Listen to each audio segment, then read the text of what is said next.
Okay, let's get to the presentation. This is not the live one that I gave to the members because when I recorded it and attempted to upload it to YouTube, YouTube said I had to remove content, and the content, it doesn't like home addresses or emails or phone numbers or that on the listing. And because I was demoing with my account with emails and contact information, it did not approve that, and so this particular video is not going to show any of the demos or do any of the demos. We'll just go through the slides themselves, and sorry, it would have been easier if you could see the screenshots of how to do these things, but if you do have questions, get in contact with me, and maybe we can have I can help you through if you can't figure it out yourself. So we'll quickly go through the slides. First, the club status, and then the main topic. For the PC Club, the next meeting, MAC meeting, is June 19th.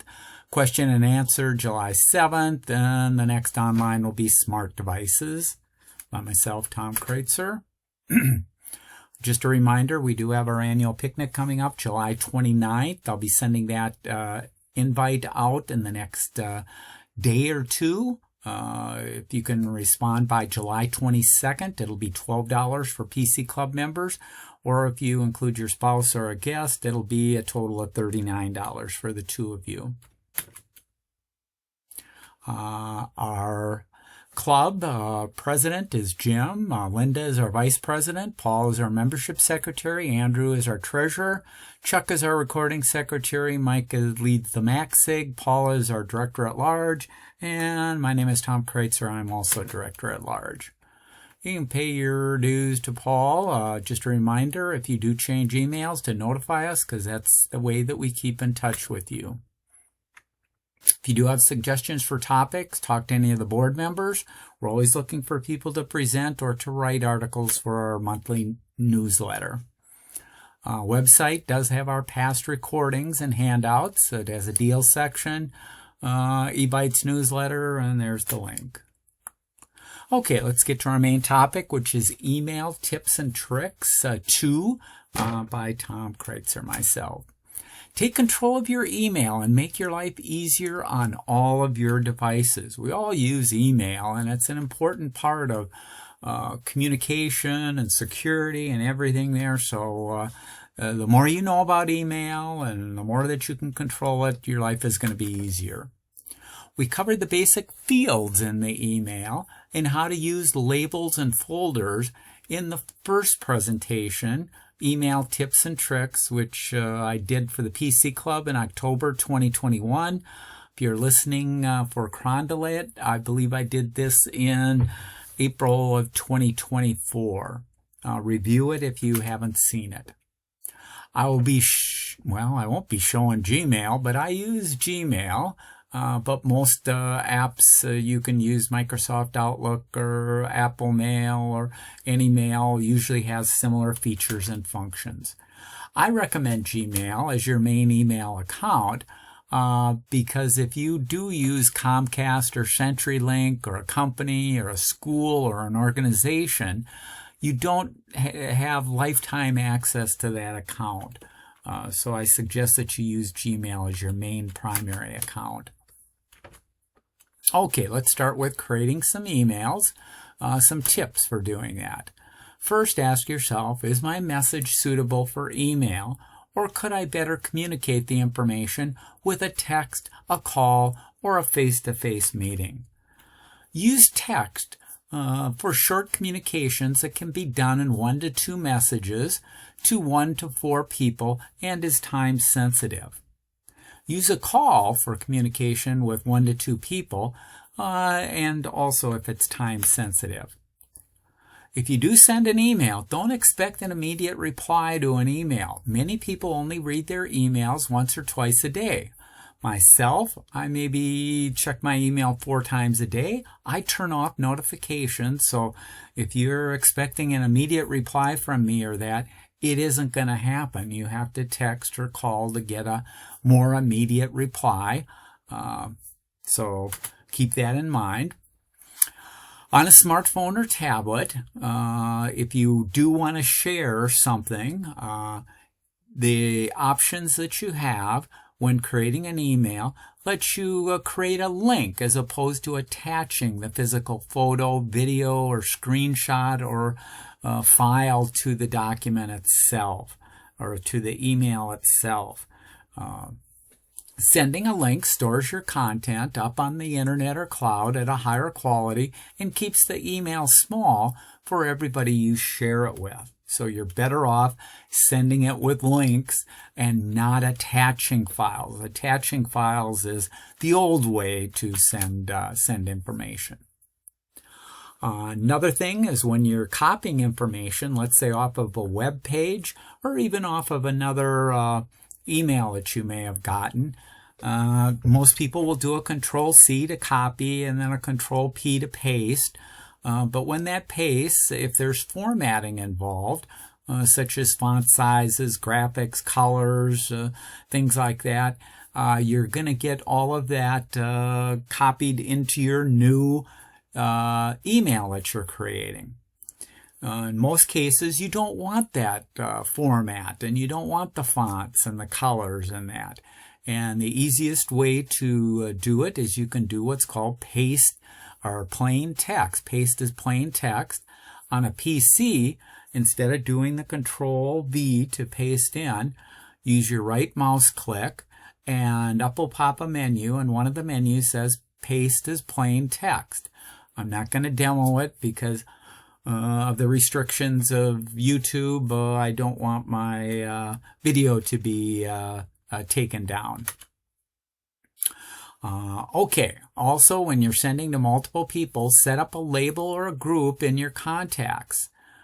So instead of having to type, let's say you go to lunch with 4 people and you're sending out an email to them. Instead of individually typing those names of the 4 people each time, you're best to set up a group, or Google calls it a label, but it's a group, and assigning those 4 people to the group. That way you can use the group name and send an email to the group, and you don't individually have to type each of their addresses. It just makes it cleaner and faster for doing it. Okay, another tip. No one has the time to read long emails. Keep most emails to under 5 sentences. No need to write a novel. State your intent or purpose right at the beginning. Avoid sarcasm, jokes, and all caps. Okay, some more tips. Use a short, meaningful subject. One-word subjects such as hi, question, or FYI are not informative, and they don't let the person getting it really know what it is. They have to read the entire email, whereas if you have a good subject, if you want somebody to process it as fast as possible, you want the best subject that you can. Also, when you're replying to an email, if you're changing the subject that the original email was for, let's say it was for subject A, and now A is finished and you're starting a new subject, subject B, change the subject to subject B so that it's clear to everybody what the emails are about there. Never send or reply to an email when your emotions run high. You've probably heard that before, count to 10 or take a break, come back to it in 5 minutes or an hour or the next day, but never let your emotions get the best of you, and you may say things that you really don't want. Double check your recipient list before sending. That includes long emails. You don't necessarily want to do a reply all and send it to the wrong people, but even if it's a shorter number of people, you want to make sure that who it's going to, so always check it before you click the send. If you're copying a link, may have come from an email that you have or a website that you're on, it usually has tracking information in the URL or in the link. If you copy the information from the HTTPS up to where the / question mark is, or just a question mark, the link will usually still work, and you won't be including the tracking information. So it's best to remove it. Okay, another feature that has recently been added with artificial intelligence is you can use Gemini AI Helper to help create an email. Let me see here. 1 second. So it can help you create an email. So you go in and you start, or you click on to create a new email, and you'll see an icon for the Gemini Helper. When you get the Gemini Helper, you can communicate with it, and you can say things like, Jim, good luck on your surgery. And so if I put that in, it'll generate a more complete sentences and more information there that is more appropriate to send to Jim. And it'll format it correctly, and so it saves you all the work of formatting and adding extra text and things like that. And I find it very helpful in writing notes like that. So I don't have to think a whole lot. I can let the AI do a number of those things for me. Compose your message. Click the drop down. So after you've composed your message, click the drop down arrow next to the send button and select schedule send. Frequently, if you want it sent right away, most people use the send and it sends right away. But if there's an opportunity there where it would be better to send the message, let's say Jim with the surgery, and he's having surgery on Friday, I can schedule it to send him the message early on Friday. And you actually use the send schedule on a number of emails. If you're reading emails late at night and you don't want it to look like you're reading emails late at night, you can pick the next day or pick several days or whatever you want to send the email at that time. So it works out really well to schedule your send where you can pick the date and the time that it'll be sent to the person. Okay, here's some more tips, and this has to do with how to reduce your email. Frequently, I get people asking, I've got hundreds, if not thousands of emails. What can I do to get it down? Well, first off, I'd recommend, if you have a tablet or a phone, turn off email notifications so that they don't distract you. Like we mentioned earlier, I recommend that you only check at most 2 to 4 times a day, maybe in the morning, lunch, dinner, or late evening. Don't let your devices control you. You can control your device. And so it shouldn't be like Pavlov's dog where you hear the bell ringing and you respond. Don't let your emails control your life and control you. You can take control of them. Turn off the notifications, because anyone sending an email should understand that you aren't monitoring it like you do text messages or a telephone call. If it's more urgent, people should be using that. If your inbox has hundreds or thousands of emails, solve the problem and delete or unsubscribe without mercy. AI can help you, but it needs your help to do that. And the first thing that you can do with Gmail or Google is you can unsubscribe from emails from legitimate companies. So if they're a real company that you know, or a political organization, let's say they're political or newsletters that you're getting, and you never read it. So either you delete them or you leave them or things like that. If you're not reading and they aren't useful and you don't want them, unsubscribe. Gmail has a special folder called Manage Subscriptions that lists the sender, the frequency, and a button to unsubscribe.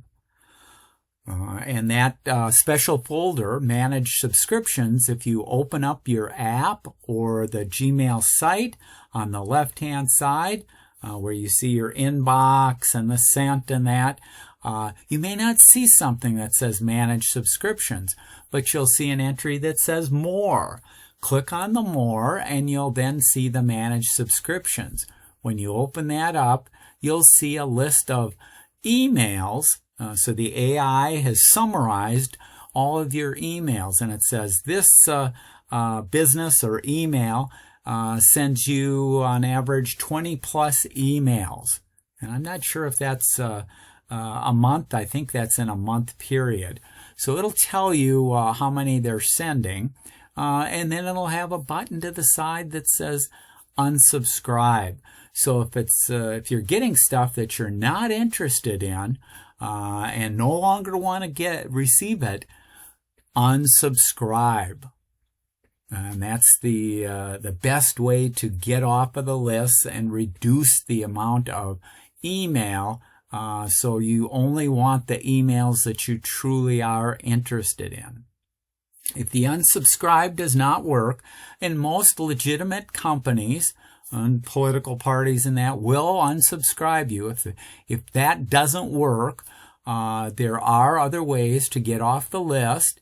And sometimes there's a built-in unsubscribe in the email itself, usually at the bottom of the email, or Google may put a link at the top to unsubscribe. You can try that.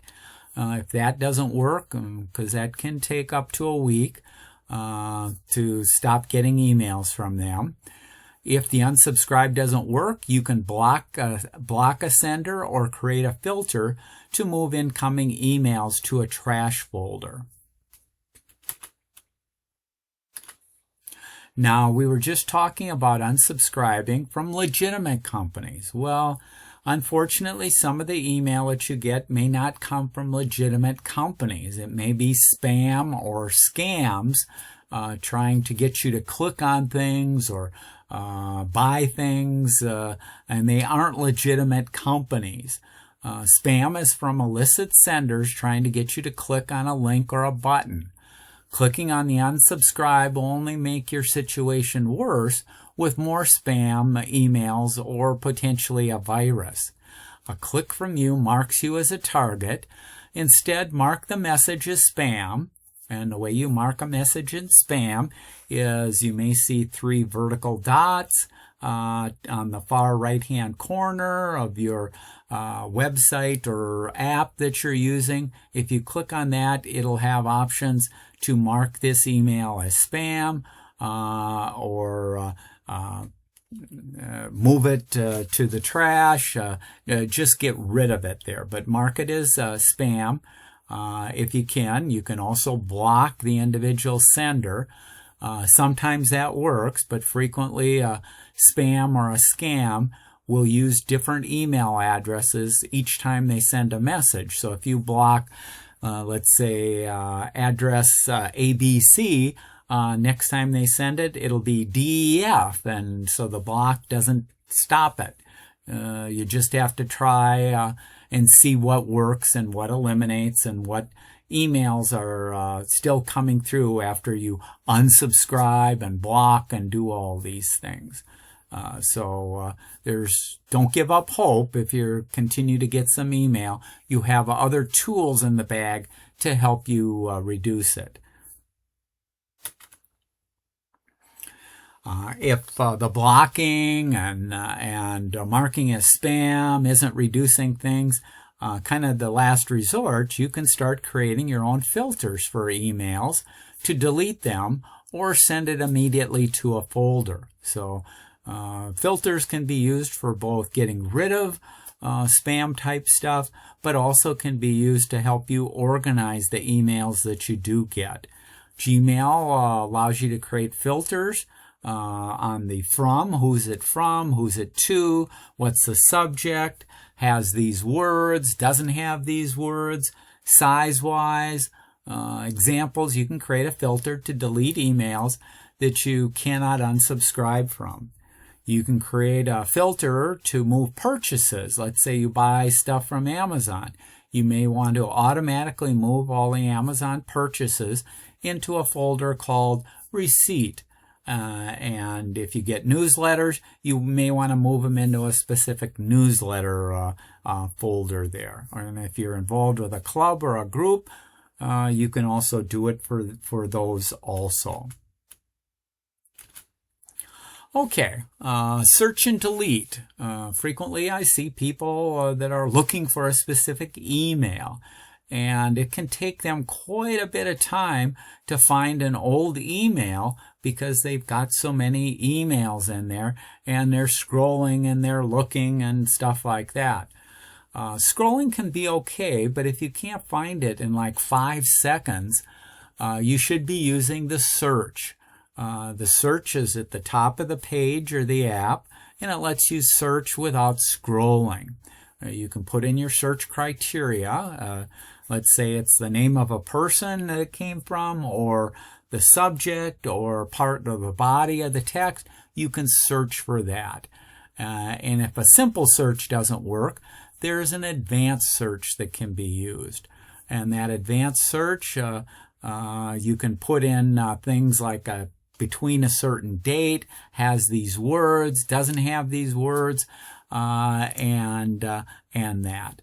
And also when you search, you're usually just searching within the folder that you currently have open, whether that's your inbox or your trash or your spam folder.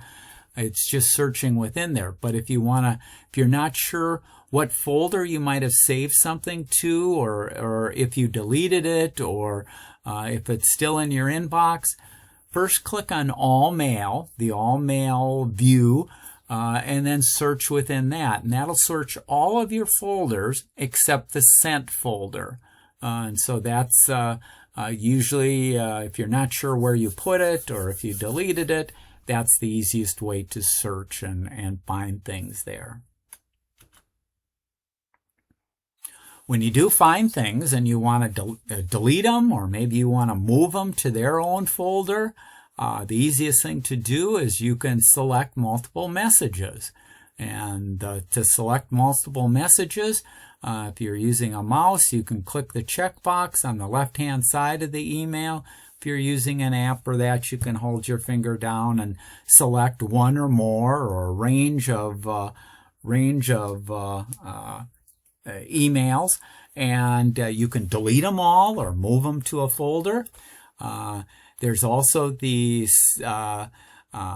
checkbox right above the heading there, where you can select all of the emails that are in your current view.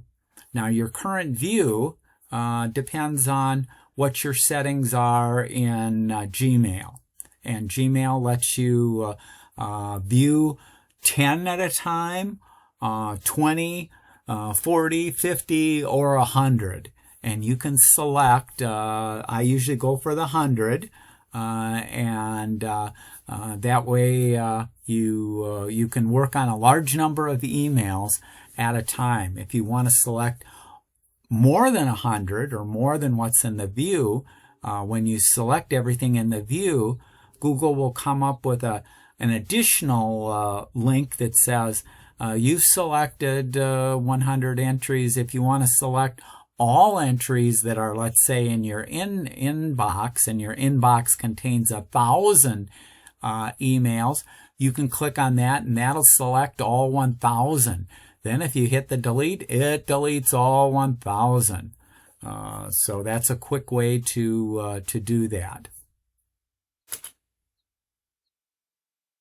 Okay, another nice function in the email is you can create a new contact.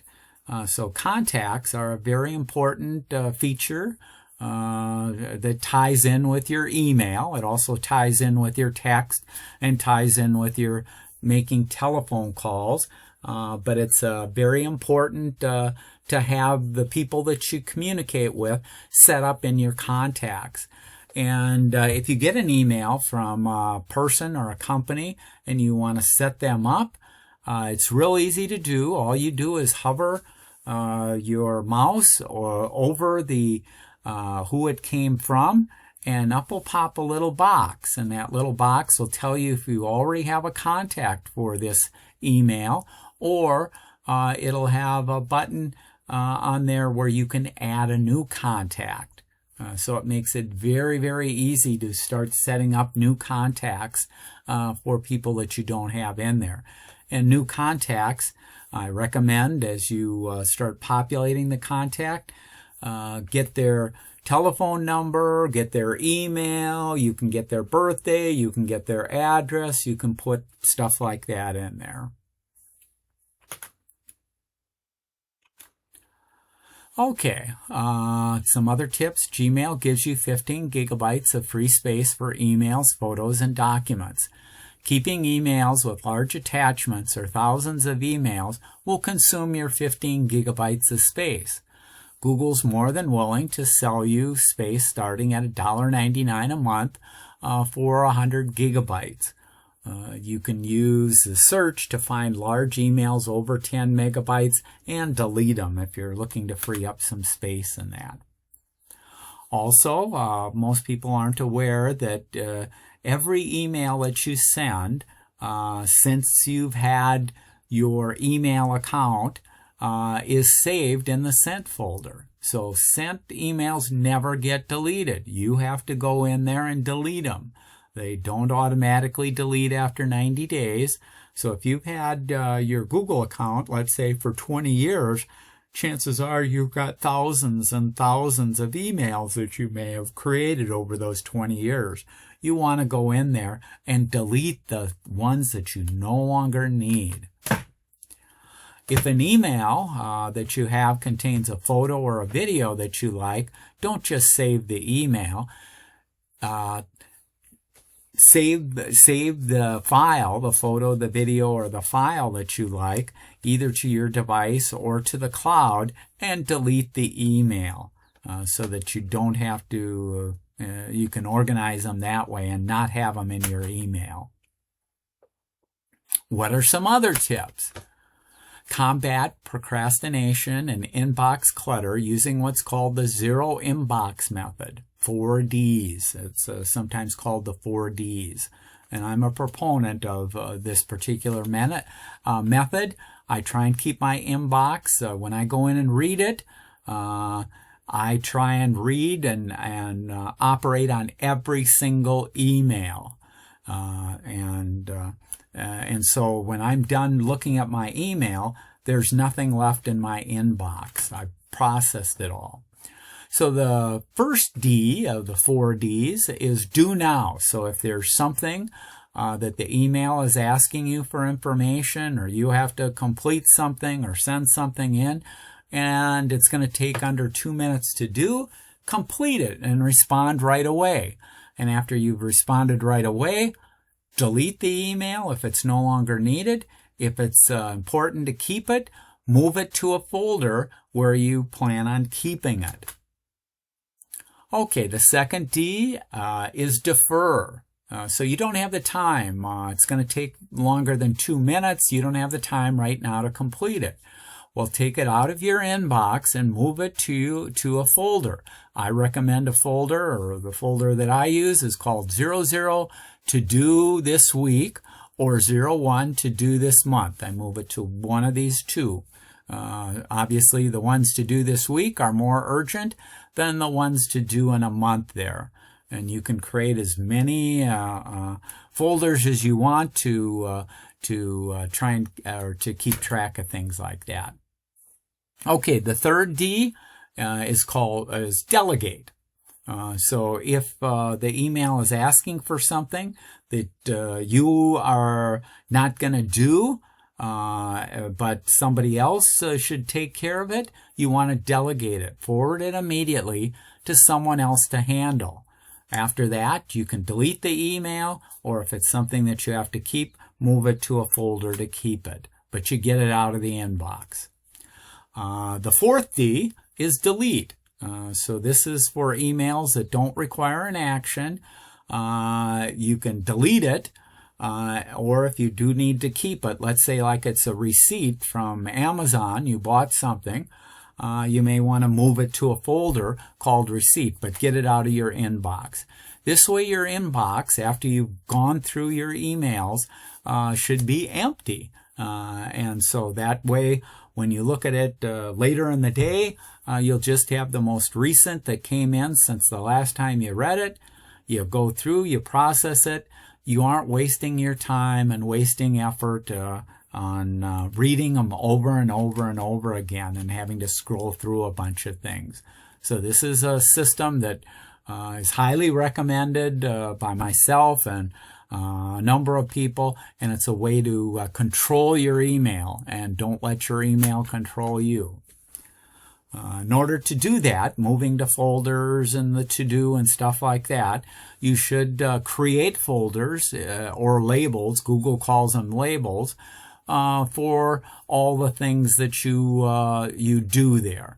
And so you should have, I have a 00 to-do month, family, finance, health, retirement, receipts, registration, stationery, and other. You may have a friend's name, an event name, or a project or group. Watch out for scam emails. We talked about this in January of 2024 and July 2023 on scams and how to handle that. If you want more information, take a look at that. Create an extra email account that you can use for sign up for sites that aren't important to you and that may send you spam. Also, an extra email can be handy as a security backup for your main account. You can create signatures. Signatures, I have multiple signatures, a long one with my address and maybe a phone number and things like that.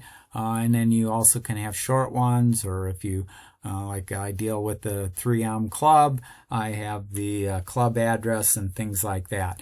And rather than having to retype that in every time, I have multiple signatures. Also create templates or canned responses for anything that you end up sending over and over again. So no sense repeating and spending a lot of time on things when you can just reuse. Okay, some other tips.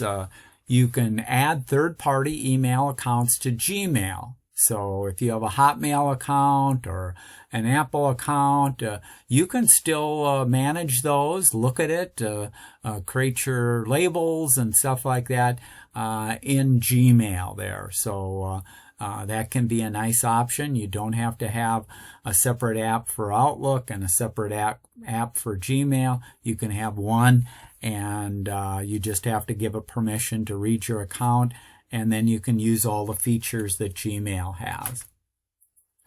Smart Reply, you can reply back. It'll suggest a reply, and the AI feature will take over and send a reply. Confidential mode lets you take control of who can see your information in an email that you sent and for how long the information or the message is available. You can turn it on by clicking on the confidential mode at the bottom of the Compose window. You'll get options to set up an expiration date. You also have options to disable the forward, copy, print, and download. You can also require a text message passcode to get into it. You can delegate somebody to share control of your account, like a significant other or a family member. So if you have an aging parent and you want that, you don't have to have their password and their account information, but they can delegate to allow you to be able to see everything that's in there and do things without having the full access to the account. So it's easy to set up and easy to do there. These are features in email that I don't recommend that people use. So there are features that well, we'll talk about them, that I don't recommend. When viewing an email, I don't recommend that you use the archive. Archive is a way to take a message so it'll come back into your inbox when somebody replies to it. I don't recommend that because if you're doing the 0 inbox or the 4Ds, you should be able to manage all of your stuff, and you don't need to have an archive. When viewing an email, Google allows you to snooze it, and it temporarily removes it until it'll show it back on another date and a time. I don't recommend that either. Again, my way of handling the snooze is I put it in that email, or I put it in that folder or label called To Do This Week or To Do This Month. And that's the way I group things, as opposed to having them completely disappear there. When you mute a message, so you can mute people, it allows replies out of your inbox. You can search the conversation and you can find, I don't recommend muting. Okay, that concludes it. I went through that pretty fast. Unfortunately, like I say, I would have liked to have demoed and showed some of the stuff, but because of the policy YouTube has, and me having to blur most of it or things like that, it just was too much there. So hope you got some information out of this. Take a look at the handout. Try some of the things, and if you do have questions, if you're in the PC Club, attend one of the Q&As and ask a question, and I can demo it there and show some stuff. But you should be taking control of your email, and don't let your email control you. So hope that helps, and hope you have a better experience with your email. Bye.